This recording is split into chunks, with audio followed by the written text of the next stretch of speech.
Video کو like کریں، ہمارے چینل کو سبسکرائب کریں اور بیل آئیکن ضرور پریس کریں۔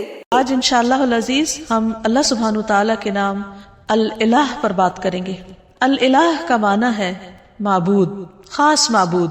معبود کون؟ جس کی عبادت کی جائے۔ اللہ سبحانہ وتعالیٰ کی عبادت، اسی سے محبت اور اسی کے آگے جھکنا اور اس کے سامنے عاجزی کا اظہار۔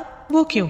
وہ اس لیے کہ انسان اپنی فطرت کے اعتبار سے مجبور ہے کہ وہ اپنے سے بڑے کے آگے جھکے۔ اسے کسی نہ کسی کے آگے ضرور جھکنا ہے، کیونکہ وہ اس کے اندر یہ مادہ موجود ہے، وہ اس کے بغیر رہ نہیں سکتا، اس کے بغیر اس کی تکمیل نہیں ہوتی۔ انسان ہمیشہ یہ چاہتا ہے کہ وہ کسی سے شدید محبت کرے، کسی کے آگے جھکے، کسی کا سہارا لے، کسی کو اپنے غم اور رنج کی حالت میں پکارے، کوئی ہو جو ہر حال میں اس کی سننے والا ہو، جو اس کا دکھ دور کرنے والا ہو۔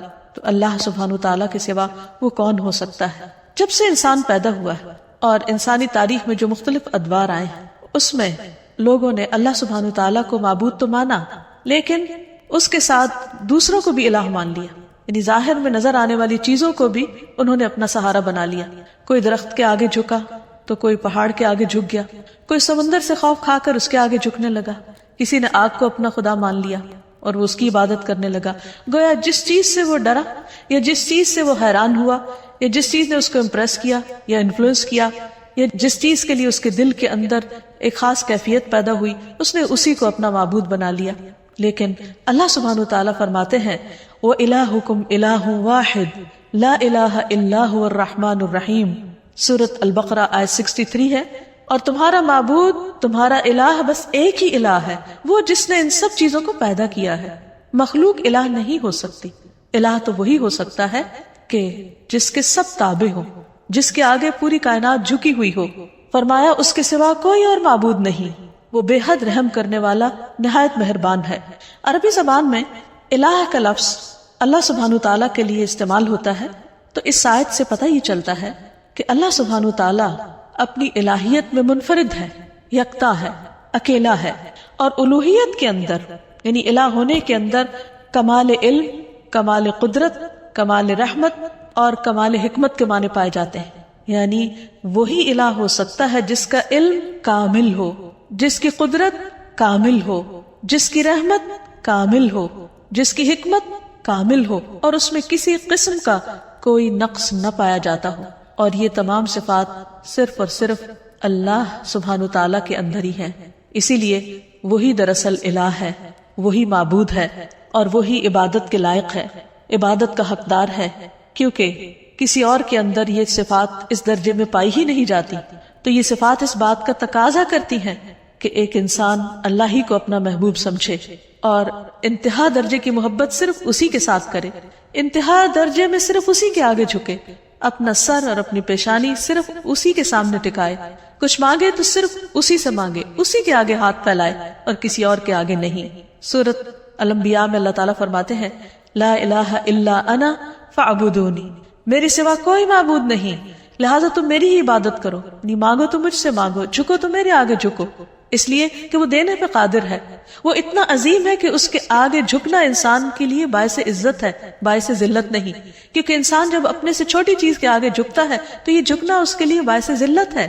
اسی طرح ایک سورۃ طٰہٰ میں فرمایا اننی انا اللہ لا الہ الا انا فاعبدنی، بے شک میں ہی اللہ ہوں، میرے سوا کوئی معبود نہیں، بس تم میری ہی عبادت کرو۔ اللہ سبحانہ وتعالیٰ کے لیے الہ کے علاوہ رب کا بھی لفظ آتا ہے، یعنی رب بھی اللہ کے ناموں میں سے ایک نام ہے، لیکن ان دونوں میں فرق ہے۔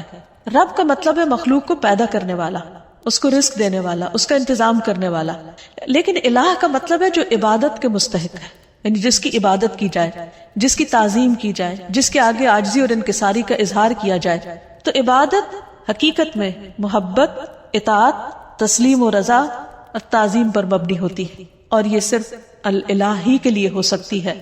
تو اس میں دراصل توحید الوہیت کی طرف دعوت دی گئی ہے، اور جہاں الہ کا لفظ آیا ہے وہاں ساتھ شرک کی نفی بھی کی گئی ہے کہ لا الہ الا انت یا لا الہ الا اللہ۔ پھر یہ ہے کہ اللہ سبحانہ وتعالیٰ نے اپنا یہ نام خود رکھا ہے، اضافت کے ساتھ بھی اور اس کے بغیر بھی، اور حقیقت یہ ہے کہ تمام انبیاء بھی اس نام کو استعمال کرتے رہے ہیں۔ ہم دیکھتے ہیں کہ سورۃ البقرہ میں اللہ تعالیٰ کا ارشاد ہے، اللہ تعالیٰ جب یعقوب علیہ السلام کی وفات کا وقت ذکر کرتے ہیں کہ ام کنتم شہداء اذ حضر یعقوب الموت اذ قال لبنیہ ما تعبدون من بعدی، کیا تم حاضر تھے اس وقت جب یعقوب کو موت آئی، جب اس نے اپنے بچوں سے کہا کہ میرے بعد تم کس کی عبادت کرو گے، کس کے آگے جھکو گے؟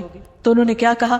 نعبد الہک و الہ آبائک ابراہیم و اسماعیل و اسحاق الہا واحدا ونحن لہ مسلمون، ہم تیرے معبود نعبد الہک اس کی عبادت کریں گے۔ اور یہاں بھی لفظ الہ استعمال ہوا ہے کہ جب عبادت کی بات ہے تو پھر ساتھ ہی الہ کا لفظ آ جاتا ہے کہ وہ خاص معبود جو عبادت کا مستحق ہے۔ تو تیرے معبود اور تیرے آبا یعنی ابراہیم، اسماعیل، اسحاق، ان سب کے الہ کی جو ایک ہی الہ ہے اس کی ہم سب عبادت کریں گے۔ تو گویا یعقوب علیہ السلام اپنی اولاد کو ایک اللہ الہ کی عبادت کی تاکید کر کے گئے، وصیت کر کے گئے۔ پھر اسی طرح اللہ کا نام الہ اللہ تعالیٰ کی ذات اور اس کی صفات پر دلالت کرتا ہے، یعنی اللہ تعالیٰ کا یہ نام جو ہے وہ اس کی صفات کو بھی بیان کرتا ہے۔ اور حقیقت یہ ہے کہ یہ صرف اللہ سبحانہ تعالیٰ ہی کے لیے ہے۔ یہاں یہ بات بھی یاد رہے کہ اللہ سبحانہ تعالیٰ نے خود اپنے ساتھ دوسرے الہوں کا انکار کیا ہے۔ قرآن مجید میں اللہ تعالیٰ فرماتے ہیں سورۃ المؤمنون میں مَتَّخَذَ اللَّهُ مِن وَلَدٍ، اللہ نے کوئی اولاد نہیں بنائی، وَمَا كَانَ مَعَهُ مِنْ إِلَٰهٍ، اور اس کے ساتھ کبھی کوئی الہ رہا ہی نہیں، کوئی اور الہ ہے ہی نہیں، نہ تھا نہ ہے اور نہ کبھی ہو سکتا ہے۔ کیوں؟ اس کے لیے بہت خوبصورت دلیل دی گئی کہ اِذًا لَذَهَبَ كُلُّ إِلَٰهٍ بِمَا خَلَقَ، اگر کوئی اور الہ ہوتا تو وہ جو اس نے بنایا ہوتا وہ اپنے ساتھ لے جاتا، یہ باہم کلیش بھی ہوتا۔ وَلَعَلَىٰ بَعْضُهُمْ عَلَىٰ بَعْضٍ، اور ان میں سے بعض پہ چڑھائی کر دیتے، کیونکہ جب اختیارات بہت سے لوگوں کے ایک جیسے ہوں تو ان میں سے پھر وہ دوسروں سے آگے بڑھنے کے لیے ان کو ہرانے کی کوشش کرے گا۔ سبحان اللہ، اللہ پاک ہے عما یصفون، اس سے جو وہ وصف بیان کرتے ہیں اللہ کا، یعنی اللہ سبحانہ تعالیٰ کے ساتھ کوئی اور الہ ہو ہی نہیں سکتا، کیونکہ کوئی اور ایسی صفات کے لائق ہی نہیں اور کوئی معبود ہے ہی نہیں۔ عبادت کا مستحق صرف اللہ ہے۔ تمام انبیاء نے اسی کی دعوت دی ہے، اعبدوا اللہ ما لکم من الہ غیرہ، اللہ کی عبادت کرو، اس کے سوا تمہارا کوئی الہ نہیں، واعبدوا اللہ ولا تشرکوا بہ شیئا، اور اللہ کی عبادت کرو اور اس کے ساتھ کسی کو شریک نہ ٹھہراؤ، کیونکہ ہماری زندگی کا مقصد ہی عبادت ہے اور عبادت اللہ کا حق ہے، اس لیے ہمیں سوچ سمجھ کر اس حق کو ادا کرنا ہے۔ ایسا نہ ہو کہ ہم کوشش بھی کریں، محنت بھی کریں، لیکن وہ اس کے ہاں قبول نہ ہو جس نے دراصل ہمیں پیدا ہی اس کام کے لیے کیا ہے۔ معاذ رضی اللہ عنہ سے مروی ہے کہ نبی صلی اللہ علیہ وسلم جس گدھے پر سوار تھے، میں اس کے اوپر آپ کے ساتھ پیچھے بیٹھا ہوا تھا، سواری کر کے کہیں جا رہے تھے۔ اس گدھے کا نام عفیر تھا۔ آپ نے فرمایا، اے معاذ، کیا تمہیں معلوم ہے کہ اللہ تعالیٰ کا حق اپنے بندوں پر کیا ہے اور بندوں کا حق اللہ تعالیٰ پر کیا ہے؟ میں نے کہا کہ اللہ اور اس کا رسول ہی زیادہ جانتے ہیں۔ آپ نے فرمایا، اللہ کا حق اپنے بندوں پر یہ ہے کہ وہ اس کی عبادت کریں اور اس کے ساتھ کسی دوسرے کو شریک نہ ٹھہرائیں، اور بندوں کا حق اللہ پر یہ ہے کہ جو بندہ اللہ کے ساتھ کسی کو شریک نہ ٹھہرائے اللہ اسے عذاب نہ دے، یعنی جو شخص توحید پر ہو پھر اللہ سبحانہ تعالیٰ اس کو اپنے عذاب سے، سزا سے محفوظ رکھے۔ پھر یہ ہے کہ اللہ تعالیٰ کو راضی کرنے کے لیے ضروری ہے کہ ہم صرف اسی کی عبادت کریں اور اس کے ساتھ کسی کو شریک نہ ٹھہرائیں، اور اللہ کی رسی کو مضبوطی سے تھامے رکھیں اور کسی تفرقہ بازی کا شکار نہ ہو۔ پھر یہ بھی یاد رہے کہ جو شخص اللہ کو اپنا الہ مان لیتا ہے وہ سلامت رہتا ہے۔ قرآن مجید میں آتا ہے، الذین آمنوا ولم یلبسوا ایمانہم بظلم اولئک لہم الامن وہم مہتدون، جو لوگ ایمان لائے پھر اپنے ایمان کو ظلم یعنی شرک سے آلودہ نہیں کیا، یعنی اللہ کا حق عبادت کسی اور کو نہیں دیا، اس کے ساتھ کسی اور کو شریک نہیں کیا عبادت میں، یہی لوگ قیامت کے دن امن میں رہیں گے اور دنیا اور آخرت میں یہی لوگ ہدایت یافتہ ہوں گے۔ پھر اگر کوئی شخص اللہ سبحانہ تعالیٰ کی حفاظت حاصل کرنا چاہتا ہے، یعنی اس کے عذاب سے اللہ کی پناہ میں رہنا چاہتا ہے، تو اس کے لیے بھی یہی ضروری ہے کہ وہ الہ ہی کی عبادت کرے۔ رسول اللہ صلی اللہ علیہ وسلم نے حضرت معاذ سے فرمایا تھا، احفظ اللہ یحفظ کا، اے معاذ اللہ کی حفاظت کرو، یعنی اس کے حقوق کی حفاظت کرو، اس کی عبادت میں کسی کو شریک نہ کرو۔ یحفظ کا، وہ اللہ تمہاری حفاظت کرے گا۔ احفظ اللہ تجدہ تجاہک، اللہ کی حفاظت کرو، یعنی اللہ کے حق کی حفاظت کرو. تجدہ تجاہک، تم اسے اپنے سامنے پاؤ گے. پھر جب تمہیں اس سے کوئی کام ہوگا، ضرورت ہوگی، تم اس کو پکارو گے، اور پکارنا بھی تو عبادت ہے، تو وہ تمہاری پکار سنے گا، تمہاری مدد کرے گا اور تمہاری محتاجی کو بھی دور کرے گا. عام طور پر ہم یہ سمجھتے ہیں کہ اگر ہم اللہ سبحانہ وتعالیٰ کی عبادت کریں گے تو شاید زندگی ہم پر مشکل ہو جائے، ہمارے حالات تنگ ہو جائیں، یا پھر ہمارے لیے دنیا کے کام کاج کا وقت نہ بچے. حالانکہ حقیقت اس کے برعکس ہے. اللہ تعالیٰ فرماتے ہیں، حدیث قدسی ہے، اے ابن آدم، یعنی اے آدم کی اولاد، تم اپنے آپ کو میری عبادت کے لیے فارغ کر لو، یعنی میری عبادت کے لیے بھی وقت نکالو، میں تمہارے دل کو بے نیازی سے بھر دوں گا، یعنی تمہیں ایک خاص قسم کی سیٹسفیکشن عطا کروں گا. ورنہ بعض اوقات کیا ہوتا ہے، انسان کے پاس بہت کچھ بھی ہوتا ہے لیکن اس کے دل کو اطمینان نہیں ہوتا، اس کے اندر ایک ویکیوم سا ہوتا ہے، اس کے اندر ایک خلا ہوتا ہے، اس کے اندر اطمینان نہیں ہوتا.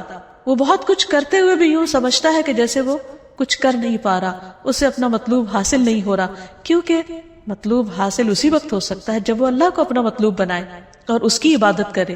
تو اللہ تعالیٰ کا یہ وعدہ ہے کہ جو شخص اللہ کی عبادت کے لیے وقت نکالے گا، مثلا وقت پر نماز پڑھے گا، وقت پر اپنے فرائض ادا کرے گا، اللہ سبحانہ وتعالیٰ اس کے دل کے اندر ایک غنا پیدا کر دیں گے اور تمہارا فقر یعنی محتاجی دور کر دوں گا، وہ خلا دور کر دوں گا. لیکن اگر تم ایسا نہیں کرو گے تو میں تمہارے دونوں ہاتھ کاموں میں مشغول کر دوں گا، انتہائی مصروف ہو جاؤ گے، اور اس کے باوجود تمہارا فقر، تمہاری محتاجی، تمہاری ضرورت دور نہیں ہوگی. یعنی خواہ انسان کے پاس کتنا کچھ بھی ہو، اس کے اندر یہی ایک احساس ہوگا کہ ابھی میرے پاس کچھ نہیں. سب کچھ ہوتے ہوئے بھی اس کو اللہ کی نعمتیں یاد نہیں رہیں گی، اور اس کے دل کے اندر ایک خوف اور ایک پریشانی اور ایک بے چینی سی رہے گی. اس کے برعکس جو لوگ عبادت کریں گے وہ دنیا میں بھی مطمئن رہیں گے اور آخرت میں بھی اللہ کے عرش کے سائے میں اور جنت میں ہوں گے. نبی صلی اللہ علیہ وسلم نے فرمایا، 7 قسم کے لوگوں کو اللہ تعالیٰ اس دن اپنے عرش کے سائے تلے جگہ عطا فرمائیں گے جس دن اس کے سائے کے سوا کوئی سایہ نہ ہوگا. ان میں سے ایک وہ نوجوان جس کی جوانی اللہ کی عبادت میں گزری، کیونکہ بہت سے لوگ جوانی کی حالت میں اللہ تعالیٰ کی طرف رجوع نہیں کرتے.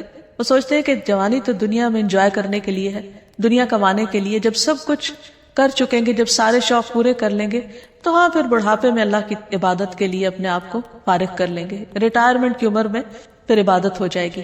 نہیں، ہمیں نہیں معلوم کہ ہم ریٹائرمنٹ کی عمر کو پہنچتے ہیں یا نہیں، بڑھاپے والی زندگی ملتی بھی ہے یا نہیں، اور اگر ملے بھی تو وہ اپنے 700 تکلیفیں لے کر آتا ہے. پھر وہ تو سب سے نکمی عمر ہوتی. تو کیا کسی مومن کو یہ زیب دیتا ہے کہ وہ اپنی زندگی کا بہترین حصہ تو اس فانی دنیا کے لیے خرچ کرے، اس فانی دنیا میں استعمال کرے، اور اپنی زندگی کا نکما حصہ اللہ سبحانہ وتعالیٰ کو دے؟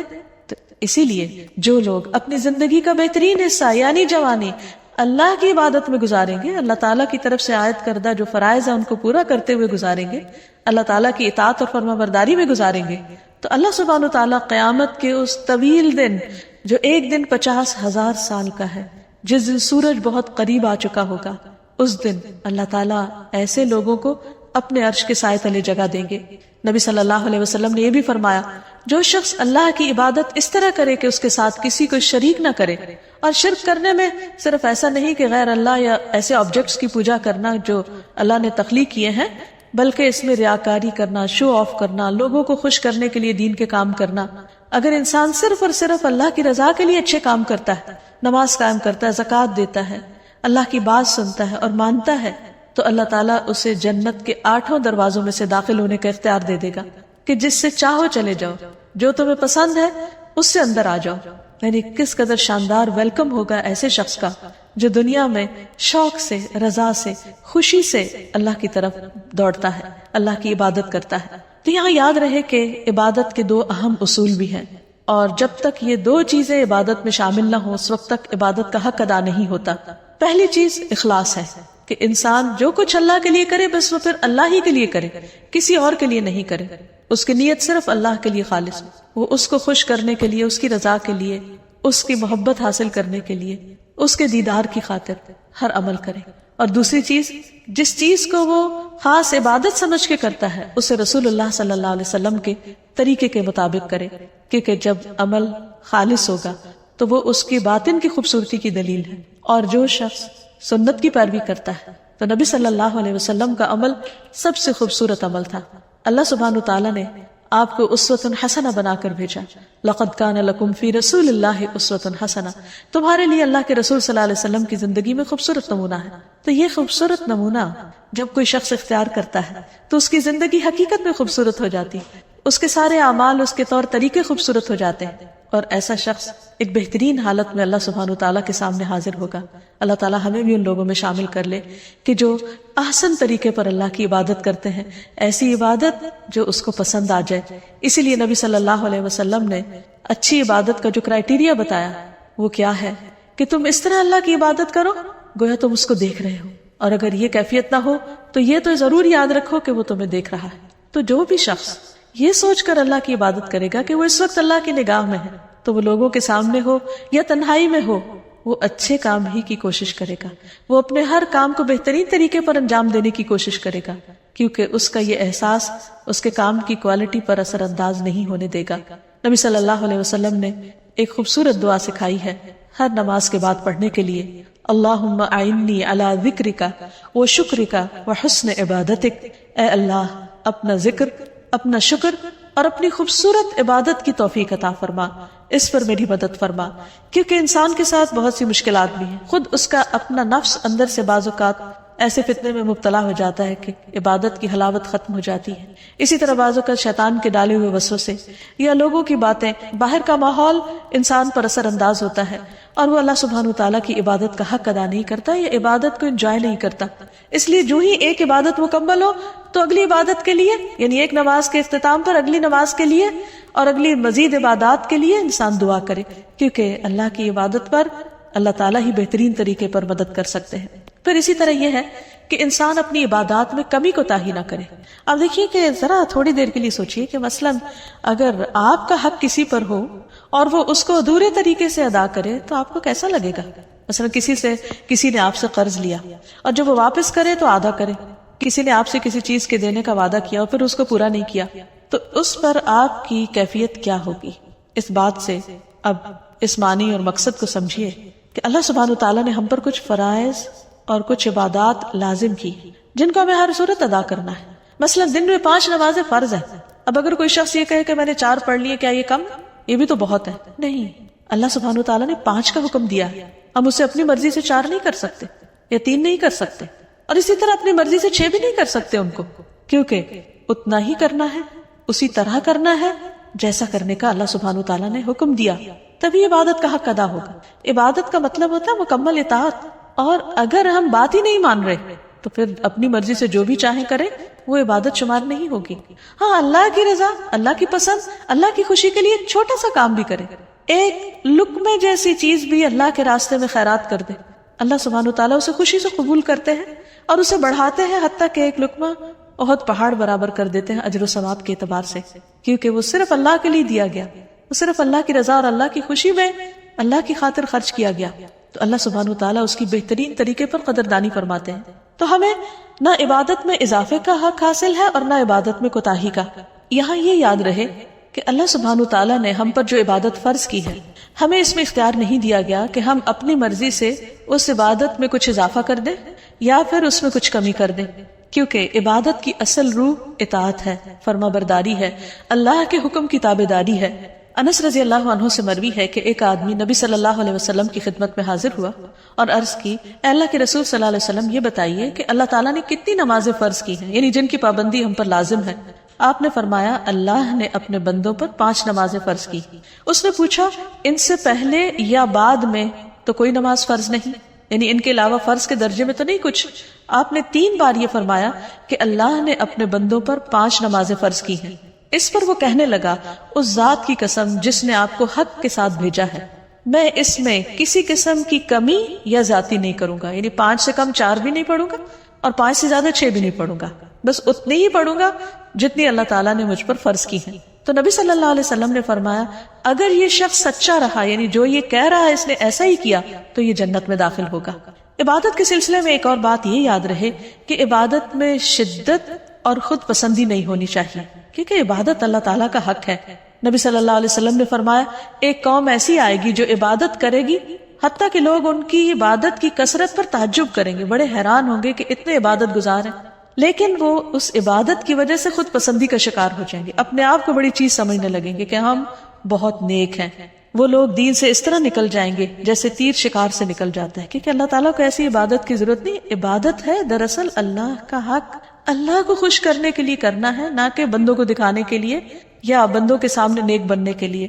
تو جس بندے کے اندر عبادت کا ذوق آ جائے وہ اللہ سبحانہ تعالیٰ کو پسند نہیں۔ ابلیس کے ساتھ کیا معاملہ ہوا تھا؟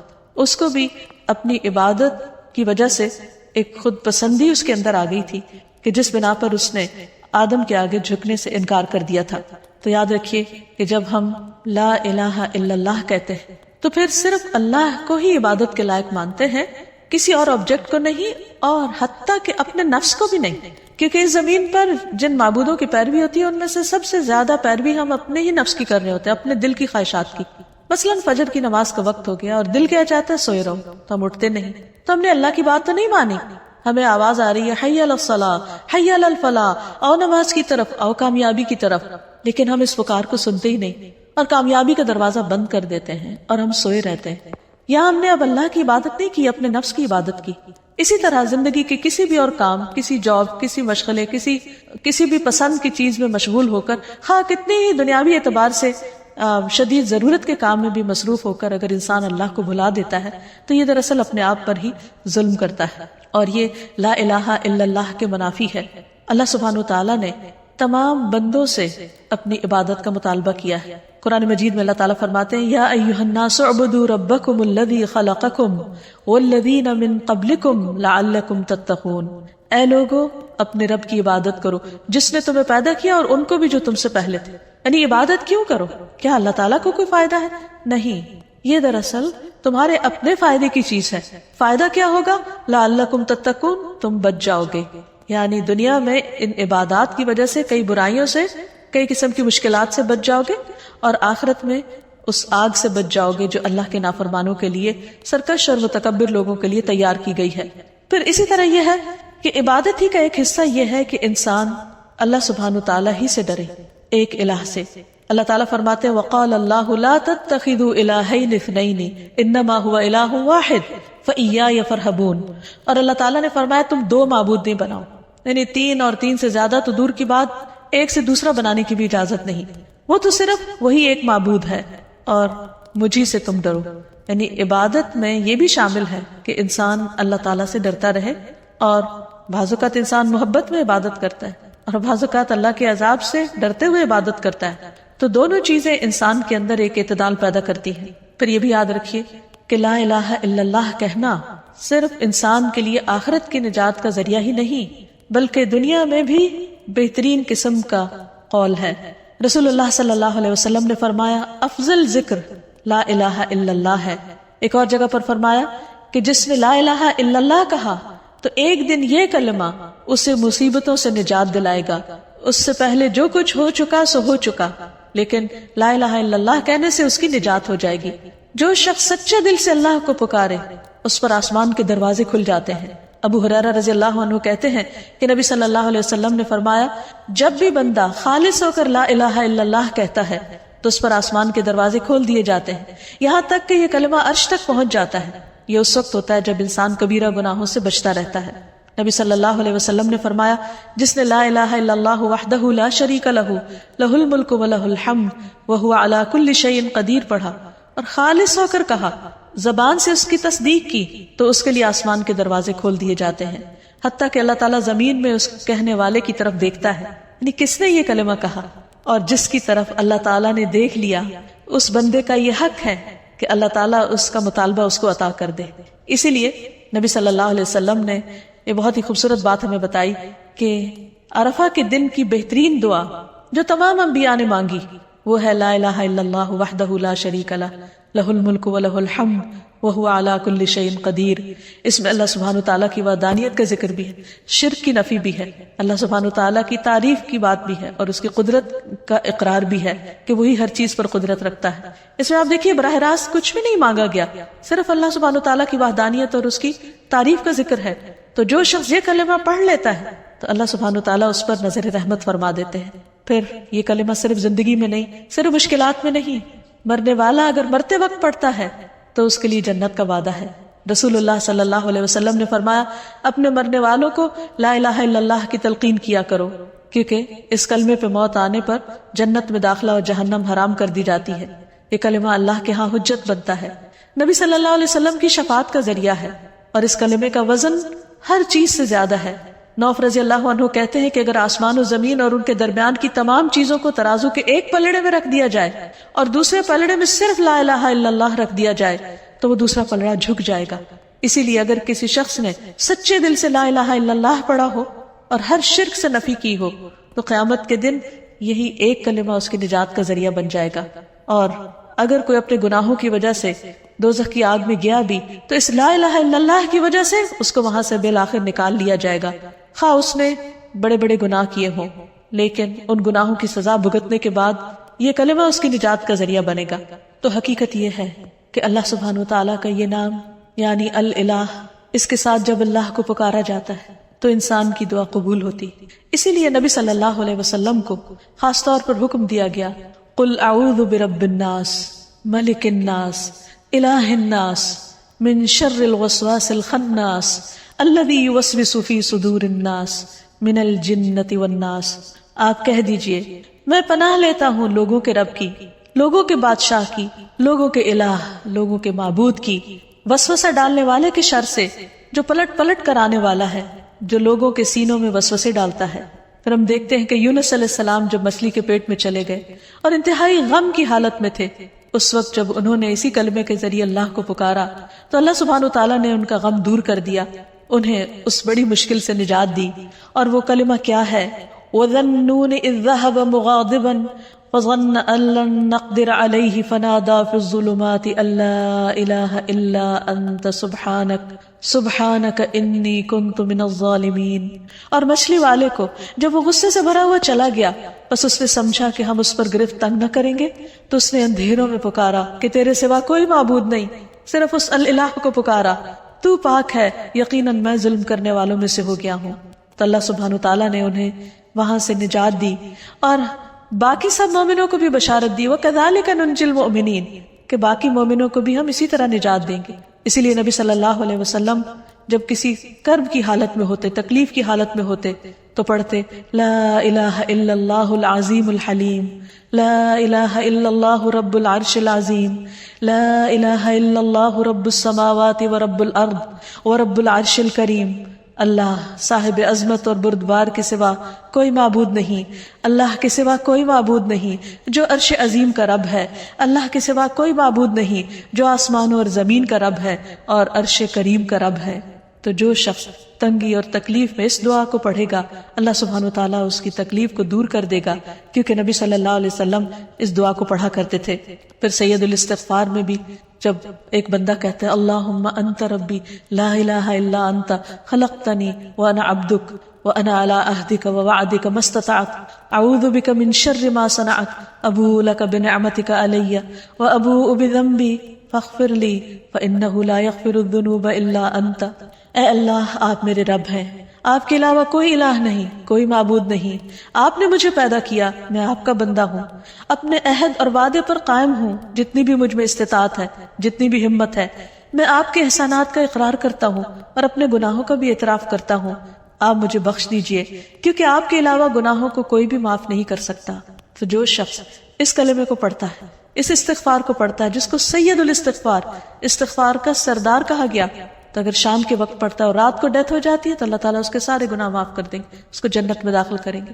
اسی طرح صبح سویرے اگر کوئی پڑھتا ہے تو رات میں اگر کوئی غلطی ہوگی تو اللہ تعالیٰ اس کو معاف فرما دیں گے اور اس کو جنت میں داخل کرنے کا وعدہ کیا گیا ہے۔ تو حقیقت یہ ہے کہ انسان پر اللہ کا حق یہ ہے کہ انسان خالص ہو کر اس کی عبادت کرے اور ہر مشکل میں اسی کو پکارے اور اس کے اس نام کا واسطہ دے کر پکارے تو انشاءاللہ اس کی دعائیں قبول ہوگی۔ اللہ تعالیٰ ہمیں اس عمل کی توفیق عطا فرمائے۔ وآخر دعوانا ان الحمد للہ رب العالمین۔